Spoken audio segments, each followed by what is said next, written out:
Hi, this is Joan again from Comedy Busters 781. I am actually Cyril's cousin and I have a large collection of video games. I lent him my NES and Mike Tyson's Punch-Out earlier. Now, I'm now part of Comedy Busters because I am now a video gaming part of it because of my immense collection. Now, Cyril has asked me to make a video describing all the differences between the early Nintendo consoles because of the NES and the Nintendo 64 and the mix-up that Travis had between Mike Tyson's Punch-Out and the 64. Now, I will be showing you a full demonstration on everything about them. Okay, this is the Nintendo Entertainment System. This is its controller. Now, I own 2 games for it. There's none inside there at the moment. I own Mike Tyson's Punch-Out, which is a horrible game, as Cyril probably has already described. I haven't looked at his videos because most of the videos on the channel are crap. And Dr. Mario, which is another horrible game, where it's just like Tetris, which is brilliant. Now, this is its controller, as I said, and you put in the controller down there, and then you can turn it on from these buttons. Now, this is a Super Nintendo.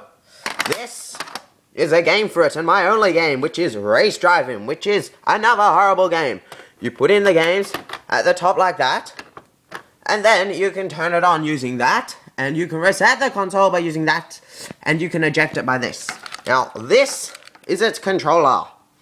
It's colourful and buttony. Now, you see this little thing here? This is where you put it into the SNES through there. Now, I've got something here to show you. The bottom of the PlayStation 1 controllers, which is this, they look quite similar to the Super Nintendo bottom one, like the little long thing. And I will tell you why. Because the Sony PlayStation 1 was actually originally going to be an add-on for the Super Nintendo. Now, this is the Nintendo 64, which I've already shown you. And I have 2 games for it now. I will go get my first game, which is Superman, for the Nintendo 64, which is quite good, if you've played it for a while. And Pilot Wings, which should be called Pilot Wangs, because it's not good at all. This is its thing that you'll put into it, because it's 4-player, and it's a black controller. I have a yellow one somewhere. And look at the controller. It's different, but it's very comfy for holding. It's wrapped up at the moment. You insert games by putting them up here.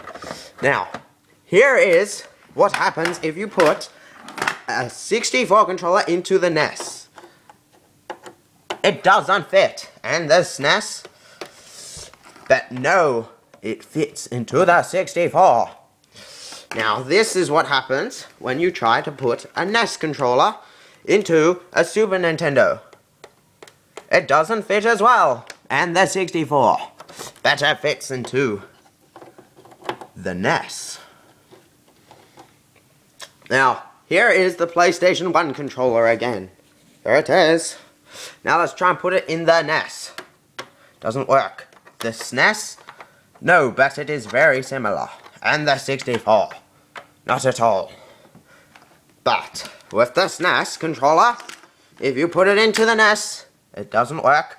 The 64 doesn't work, but in the SNES it works.